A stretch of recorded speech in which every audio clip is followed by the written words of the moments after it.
Hey guys, good morning. It's Jason Flame, the chairman of Moorpark Chamber of Commerce, and we're here once again for another awesome and amazing chamber chat with one of our members. And this is Christine Swinburne.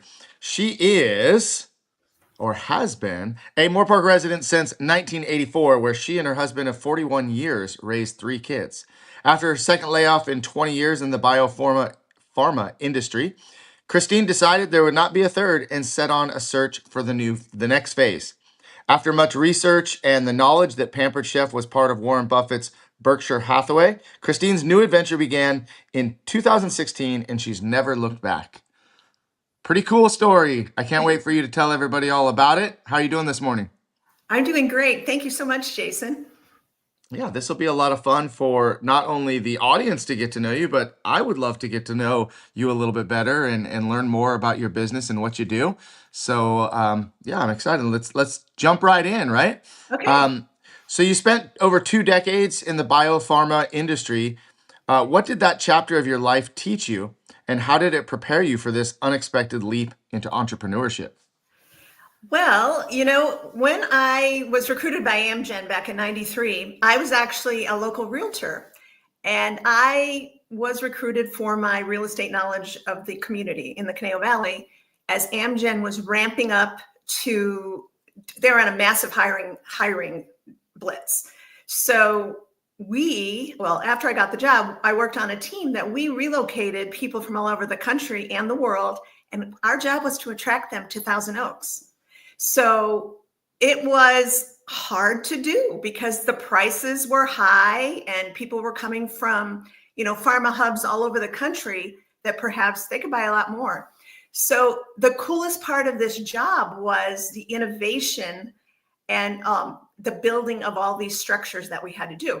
So when you work in a fast-paced environment like that, 600 families a year, attract people to a high cost of living area, you learn a lot about not only your community, but yourself and what can you put together to make it attractive.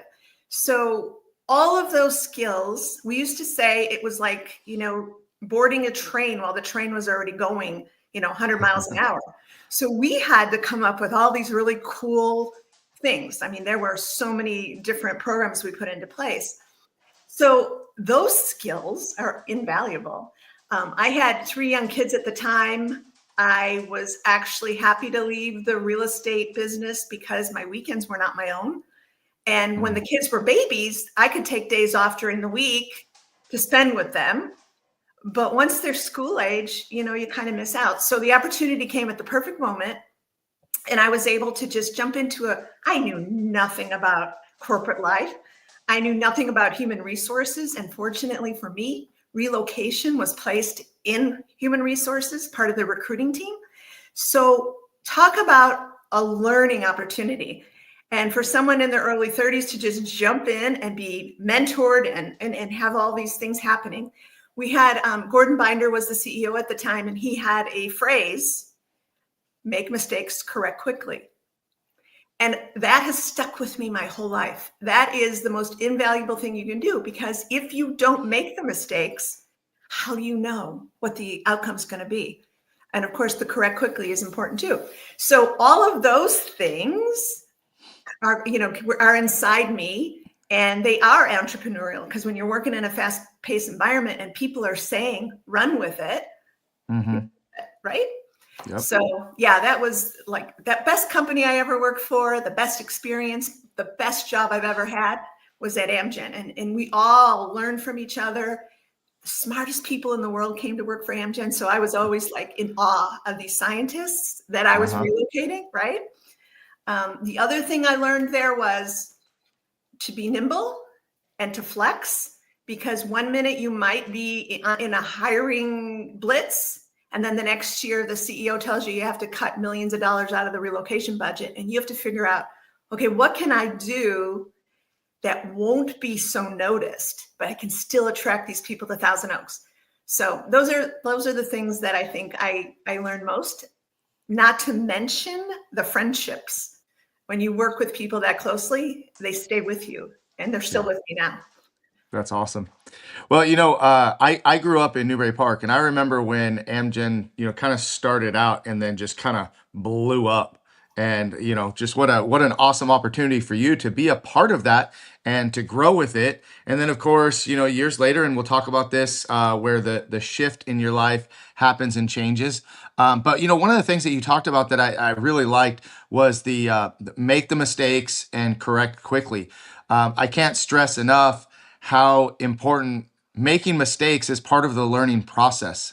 Sometimes people are afraid to make a mistake, so they play it safe, play it really safe, no risk, no risk, no reward, right? And so, you've got to be willing to make those mistakes. And as business owners, we make mistakes all the time. But like you said, you got to course correct quickly and learn from that mistake and take you in a new direction. So, and you never know what that mistake might open up, believe it or not, open up an opportunity because of a mistake. Absolutely.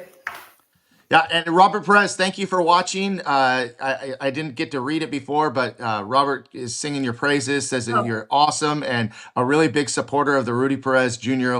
Memorial Foundation. So thank you for everything that you do for that. Great organization, of course. But I love it when I hear about our local business owners supporting the nonprofits and the organizations out there. So great job to you. And Cody is watching. She loves the phrase. I'm going to throw it there, right? Loves the phrase and make the mistakes and correct quickly. And she has learned that it being, coming into the chamber like out of nowhere, right? But she's doing an amazing job. So Cody, thank you for everything that you're doing. And thanks for watching. If anybody else is watching live, we love to hear your comments. We love to hear your questions. Be part of the conversation with us today. And I'll just continue with a couple more questions for Christine. After your second layoff, you made a bold decision. No third layoff was going to happen. What went through your mind during that transitional time, and what gave you the courage to pivot? So my second corporate job was at a company called Mankind, another bio-pharma, but this was in Valencia. And leaving there was not as hard as leaving Amgen, for one thing. The commute was horrible. I mean, Valencia was tough. We didn't have blockbuster products like Amgen did, so we didn't have the budget. I was hired to streamline processes. So look at all three sites, figure out how everybody's doing things, and come up with one standardized site. So in the beginning, it was, again, build, fix. And then by the end, wind down. So I was ready to go. And they were moving operations to the East Coast. And I was like, that's not happening. I'm not leaving California. But the pivot time was shorter than it should have been. I was hoping, or they gave me a year's severance. So I had time to, kind of figure out what I wanted to do. But it's so hard after you have such a structured work space to not get up in the morning and say, okay, what am I doing today? So I quickly looked into what I wanted to do next. My husband and others were really encouraging me to go back to real estate. And I did not want that lifestyle anymore. I had lived it for 10 years. I didn't want it anymore. I wanted to find something that A, got me excited to get out of bed in the morning, and B, fit into my lifestyle. And I could pick and choose what I wanted to do. Real estate to me was way too stressful. I was very good at it. I had a very successful run, but sometimes you just go, you know what? I did that. I did it well, and I don't want to go back to it again. So I started my my investigation of what do I want to do? I'm certainly not going to twiddle my thumbs here. And, what shall I do? My kids are grown. When I, believe it or not, went back to my kitchen, which had been probably, avoided for many years because of all the work and everything I was doing, I started looking at all the tools in my kitchen, realizing, wow, this is Pampered Chef. This is Pampered Chef. This is Pampered Chef. Like, I use this stuff all the time. It's been here for 13 or 14 years, and it's still perfect. Maybe I should look at Pampered Chef. I've never thought of that as an opportunity. And so I quickly figured out who was the last Pampered Chef person I talked to. And I just called her out of the blue and said, hey, would you meet me for coffee? I want to talk about Pampered Chef and the compensation plan. So she said, sure. So we met and I just picked her brain. And I was hard, but I picked about what about this and what about this and what do you do with this and this and this. And then I said, I think I could do this and do it, not only do it well, but do it because I love to do it. And that's what my goal was. And so it wasn't a difficult choice. It was, as a matter of fact, I jumped on it real fast and, got going. But I had an enthusiasm I felt when I talked about it. I felt like this is something that I could get excited about. And I'm going to be my own boss. So nobody's going to tell me what time to show up. No one's going to tell me whether I did a good job or not. I'm going to be the brutal critic on that. And so it wasn't that difficult. Of course, finding out we were backed by Warren Buffett and that Pampered Chef is the only direct sale company in the portfolio, that helped. Also, I found out that when Warren took over, he hired 2 years before I joined. Our founder had decided to retire and sell the company to Berkshire Hathaway. Warren took one of his high potentials, she was under 40, and put her in charge of Pampered Chef. And so that excited me as well. So we had a under 40 woman running a company that had been in business for a very long time. And she made such great changes. We now have electrical appliances that we did not have before she took the helm. So it was watching her enthusiasm that built my enthusiasm. So it was really easy to make that decision that I was going to do it. Yeah. Well, I want to talk a little bit more about Pampered Chef background and stuff like that. But one thing that you said, about finding what you were going to do, and you wanted to find something that you were passionate about, something that you love to do. And the old saying, if you love what you do, you never work a day in your life. And it's just so many people struggle to find that, though. Like they could go their entire life working a job that they probably don't love. And so you had a pretty amazing opportunity to kind of step back. And I love what you said about being being in real estate. You were good at it, you were successful at it, but been there, done that, time to move on. I don't want to deal with that stressful life. And by the way, I mean, owning your own business and being an entrepreneur is not without stress. I mean, there's no doubt, right? But there's just a different dynamic about waking up in the morning, being able to set your own schedule, decide what you're going to do, what you're not going to do. And, when you have a product like yours and you're excited about it, it makes it kind of fun. So what I want to know is, tell me a little bit more about the backstory of Pampered Chef. Like, I know that it's in my kitchen. We have tons of things from Pampered Chef, but what's the backstory? Like, how was Pampered Chef created, or who created it, or can you tell us more about that? Yeah, sure. So Doris Christopher was a home economics major from the University of Illinois, where I also went to college. Coincidentally, I didn't know her, of course, but she started in 1980. She started in her own kitchen because she had 2 little girls and she was a teacher and she felt she was missing too much time with the girls. So she decided to start this kitchen gig to see if it could take off. And she started with a pizza stone and a few other couple of items. And she tells the story how she was on her way to her first party. She was going to display it, and her friend was having friends over, and she was going to demonstrate all these things. And she almost turned around and went home. And so, because she was no one's going to be interested in this. No one's going to care about this. But when she went there, and the enthusiasm again was overwhelming. Everybody was like, I need these tools. I need to find new ways to cook. I'm burnt out on meals. My family is sick of what I'm cooking, whatever. And she was like, oh, okay. So she kept going. But then she realized everyone was saying to her, I want to do what you do. I don't want to just buy your products. I want to sell your products. And so that's how it kind of snowballed. And it, very small operation, 1980s, suburban kitchen in Chicago. And to now, I mean, we go to Chicago. I'm going to go in a couple of weeks. We have our annual conference there where I think about 3,000 of us will get together and network and learn. And, we do all these fun things together. And so Doris makes an appearance every year, which is so cool. Warren does not, but Doris does. And it's just, her story is great, and she keeps retelling her story, and we keep telling her thank you for not turning around on the way to your first party. Right. But yeah. Well, what's really neat about Pampered Chef and some of the other companies like yours, there's a built-in community. When I heard you talk about going to a convention, in the martial arts industry, we have lots of conventions where we go and meet and network and learn about how we can run our business. I think every industry has this type of thing, but you kind of have this built-in community within the Pampered Chef family, right? Yes, absolutely. If someone were to say, what should I look for when I choose a company to work for? The training program to me is most critical. The networking is up there, and then the collaborations. And so we have all three of those things. From day one, I was I was asked, what do you want to do? And I said, well, I only want to join if I become a director. I can't, I'm taking a cut and pay here. I need to be a director. I can't be a consultant.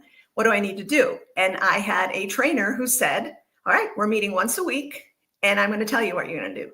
And so we did. And she held me to it. She'd give me homework and she'd say, by next Monday, these are the things you're going to do. And we'll come back, and I want you to tell me. That is the most important thing when you're looking at an opportunity. It was the same in real estate. When I chose a company, I went out and interviewed 3 real estate firms to say, what are you going to do for me? Because this is 100%. I'm on commission here. So I need to know, what are you going to do for me? Training program, most critical. And at that time, I don't know if you ever heard of Brown Realtors, but they were the largest independent firm in the Canal Valley in the 80s and 90s, I think. So maybe started in the 70s. They had a 2-week intensive program of training. And if you didn't commit to that program, then why are you going to be in this business, right? Mm-hmm. So the same with Pampered Chef. I had Tammy she held me to my goals. You said you were going to do this. Did you do this? Yes, I did. Or no, I did, And then lucky for me, she was in Ventura. Her mom, who was the senior director and still is in our community, lives in Moorpark. So I also had access to her. And so I could go to her house and she would spend time with me, teaching me things. If your company, whatever opportunity you're looking for, if you don't have training and collaboration, you're on your own. And that is such a tough road. So they made it easy for me. And they used to laugh at me and say, well, yeah, of course you did all these things and you hit these goals. And I said, well, you told me to. And they said, well, we tell everybody to, but not everybody does it. And I'm like, oh, I didn't know. I worked for Amgen, and if I didn't hit my goals, I didn't get my bonus. Right. No. So, yeah. And how important is it, to have a coach or to have a mentor, again, no matter what industry you're in, like you said, if you don't have this constant path or this training or goals set, like you're just kind of wandering, you're just kind of all over the place, a lot of chaos.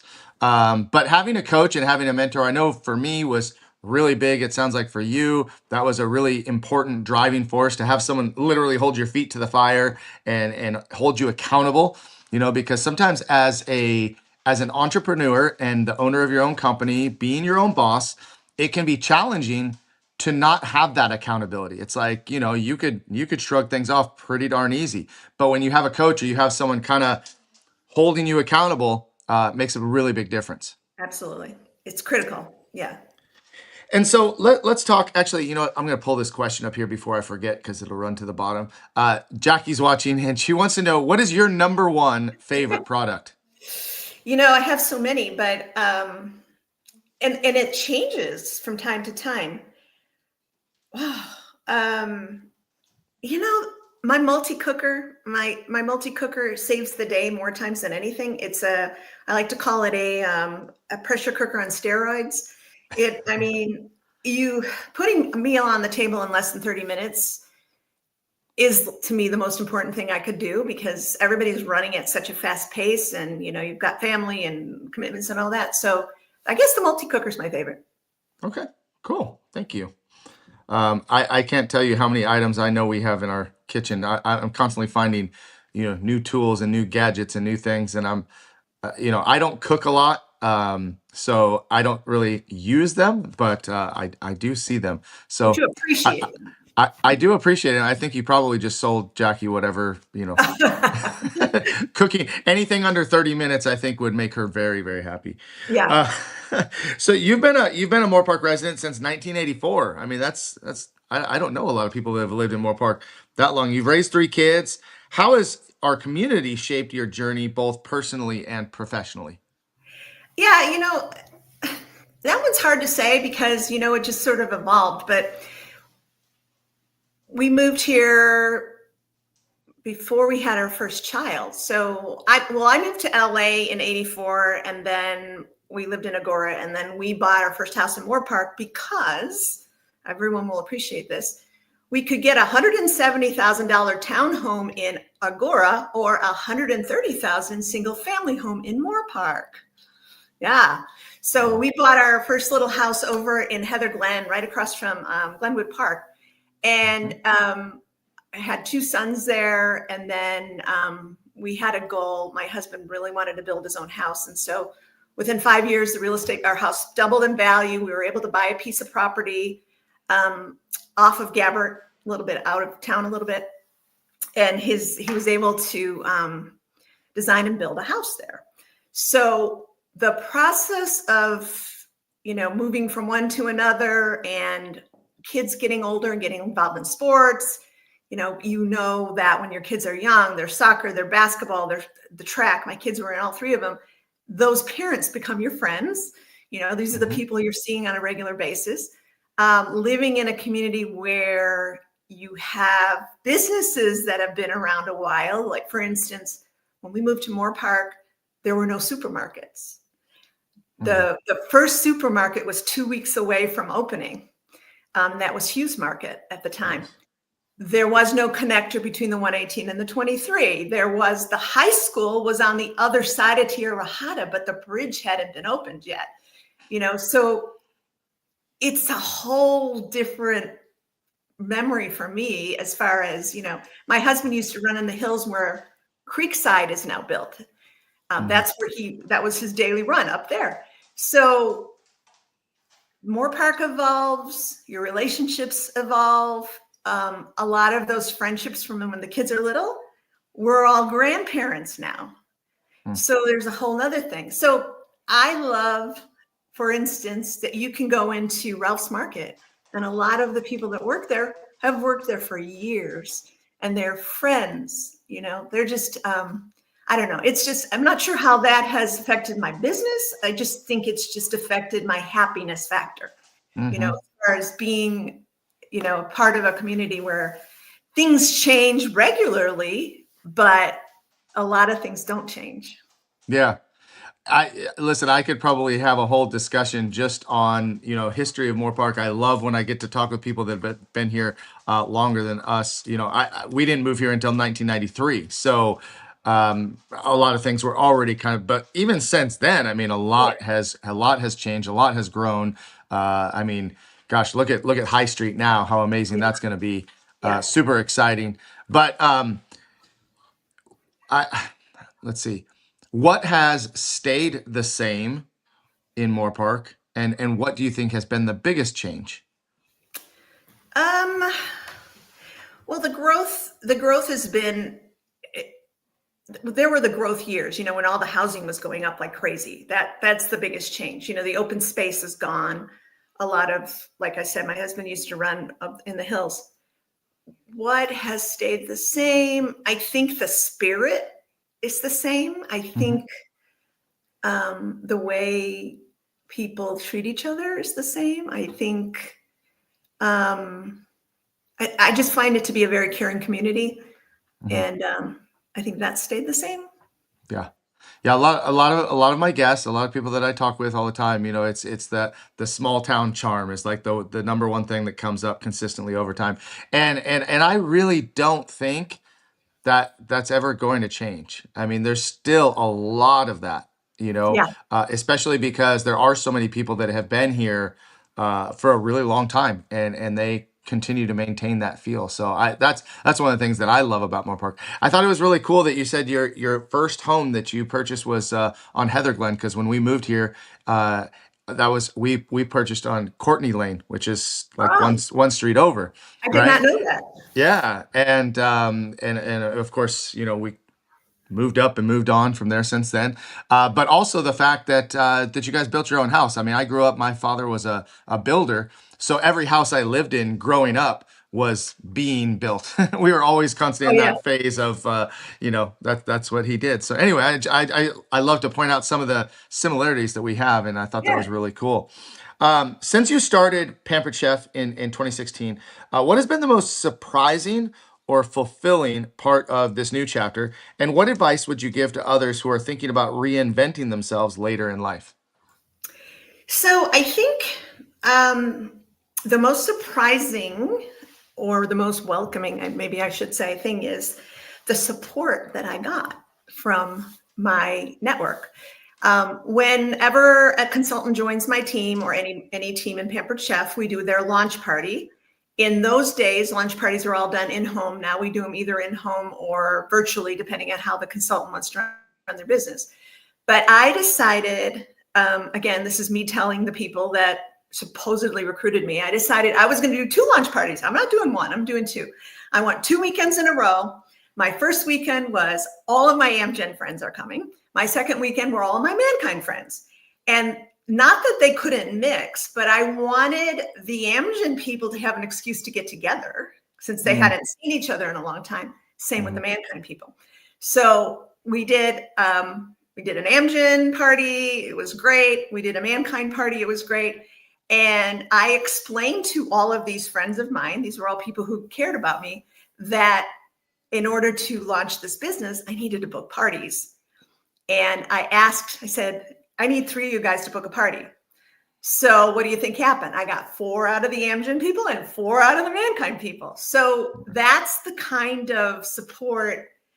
I don't want to say surprised me, because maybe I manifested this, so it wasn't a surprise. I really wanted it to be, because I knew I had to get started. And the only way you're going to build your business is to get an audience of people that don't know you. You Mhm. can't depend on this network of known factors for too long. And so that really launched my business. So having 4 new parties, and each party had maybe 10 to 15 people at it, they were my new audience. And so what I try to tell my consultants now is, yes, in the beginning, your friends and family are going to book your parties, but you can't keep going back to them over and over again. You need to get in front of new people. You need strangers to learn about what you do. You need to excite strangers about it. And so that's probably the most exciting and, I guess, surprising thing that happened. Was there a second? Was there a No, and the most fulfilling part. fulfilling? And that part, again, when you, my mom, who used to tell her friends, my daughter parties for a living. She gets paid to do this. And that'll always stick in my head, you know? And it's true. When you get together, when you get a host together and they bring 10 or 12 friends of theirs together and they're sipping some wine or some, Prosecco or whatever they're doing, they're snacking, they are having a great time. How could I not have a great time? Right. Right? It's just fun, So yeah, I guess that was surprising. I guess, and to go back to what I said to you before, and the fact that I'm an introvert also surprised me that I could do this. Well, I think you're doing great right now, and I think that you're doing great in what you do, because you have a pretty strong following. I mean, it seems like everybody, at least in our network of the chamber, knows you, and has either hosted. I know right now, is it going on right now? Jackie's Yes. hosting for our American Cancer Society, and it seems like you're doing a really great job. But you're right. Getting in front of new people is really important for growth, right? I mean, we can continue to have the same level of business, but if we want to grow, getting in front of new people. Um, Talk to me a little bit about how you feel, or what you faced. Sometimes MLMs take they take a, I don't want to say negative, but like, people are like, what is this thing? It's a pyramid scheme or something like that, right? I mean, you know what I'm talking about, the direction I'm Yeah. going. How do you address that? Because I've talked to several people that have addressed that. What's your take on it? So I don't, well, at least at Pampered Chef, it's not structured as a pyramid scheme, so to speak. When the person who I signed up under, I make more money than she does. So to me, how is that a pyramid? Mm, So Pampered Chef requires, if you are a director and you recruit a team of people, you cannot get a bonus off of your team unless you're hitting goals as well. mm. So you can't just sit back and not sell the products and expect your team to just feed you. So to me, that is not a pyramid. That says, I better know what I'm doing. I better be selling the product. I better be leading the way. I'm going to lead by example. How do I expect my team to sell if I'm not selling? And so I don't ever think of it like that. I know everybody above me gets a bonus based on my sales. Okay. So what happens when you work at a corporation? Do you think that your manager their bonus isn't based on how your productivity? Are they getting pay raises because of what the team is doing? Yeah, they are. Right. I'm sorry. That's just how it works. So Yep. that's Well, thanks for giving us your 2 cents on that. The last question is, why Moorpark Chamber of Commerce? Why did you get involved with the chamber? Why do you continue coming back? Why do you put so much time and effort into it? For those people that are watching or may watch this later and wonder, what the heck is this chamber? What do those guys do? Yeah. So when I first joined Pampered Chef in 2016, I joined the chamber and I didn't get anything out of it. And I don't know. I felt like no one knew me or cared to know me. It's kind of, I hope this is okay to say. When Sean joined the chamber and she let me know that there was going to be an emphasis on home-based businesses, not solely, brick and mortar, that caught my attention. I said, well, I tried it before. It wasn't, what I wanted, but I want to try it again. And so it's a completely different environment. It's and I'm sure you have something to do with this, but there's the collaboration, it's more personable. I feel more connected than I did before. And I'm glad I gave it a second try. And that says a lot about anything we all try. Just because you try something once and it didn't work out doesn't mean it's never going to work out. So yes, I rejoined in January. I'm happy I did. The breakfasts are great. I'm not talking just the food. That's great too. But I mean, the energy there, people knowing each other by first name. I mean, that I never felt before when I joined. And maybe at the time it was me. I was new to business. I wasn't maybe as secure in what I was doing. It could have been all me and I didn't fit in, but I feel better about it now. Well, I totally and completely understand what you mean about trying it and it didn't work. And maybe it was because of me, because I was that way as a very young business owner coming into the chamber, not knowing anybody, being on the outside. It was really hard, but I think it was my approach that made me feel uncomfortable. But the second time when I got in, I don't know if it was just different people or whatever. My mindset changed, but I just dove right in, and I think it does make a difference. But I will say, number one, I'm really happy that you notice a big difference because it is an intentional shift that our board of directors has been working on for years to and bringing in the home-based businesses and bringing in people that don't have a brick and mortar, because the chamber is for all business. It's not just for the brick and mortars. It's for everybody, and the community is very intentional, and how we run our breakfasts and our mixers and just getting to know people, because I think you said it before too, the connections that you make with people, the people that you work with, those are going to last well beyond, being a member of the Chamber of Commerce or doing what you do now. I mean, those connections are going to be there for a long time. So I'm really happy that you noticed that and that it is somewhere that you feel really comfortable and enjoy it. And I hope that if anybody is watching and you're thinking about joining the chamber, man, just come and, come to one of our breakfasts, come to one of the mixers, come and talk with us. We're a fun group. I think that we're a fun group.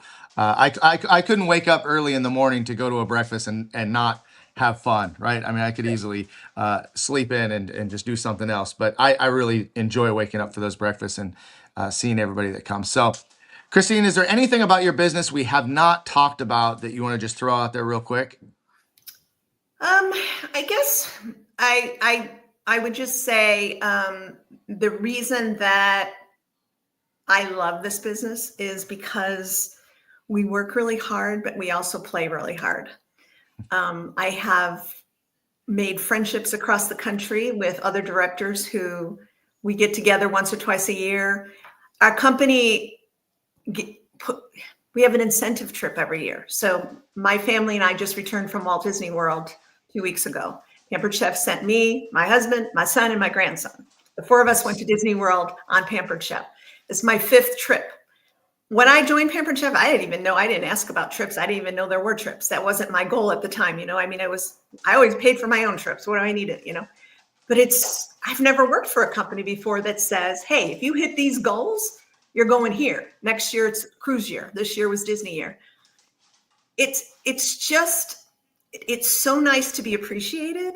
It's so nice to have a company that wants you to have a good time, And so I would just say, if you're looking for an opportunity, make sure it's a well-rounded one. Make sure not only does it make you get up out of bed, not only does it fit with your goals and get you excited, but see what other things there are that they do for you. And like I said, collaborate. That's the best thing. Totally agree. Love it. Well, and that's what our chamber is all about, making those connections, collaborating with one another to help each other reach the level of success that we desire and help our community, give back to our community, which again, I know you do. So thank you for that. Thank you for being a member and thank you for all that you do. And I look forward to seeing you at the next event. Thank you. Thank you, Jason, for the opportunity. Appreciate it. Of course. Absolutely. Guys, listen, if you've enjoyed this interview today with Christine, do me a favor, share it, and also go over to YouTube and subscribe to our Moorpark Chamber of Commerce YouTube channel. This interview will live there, so you can share it from there or from our Facebook page. And check out our Facebook page for any upcoming events. Don't miss out. You want to be a part of it. We can't wait to see you guys. Listen, go make it a great week, and we'll see you next time. Take care. Thank you.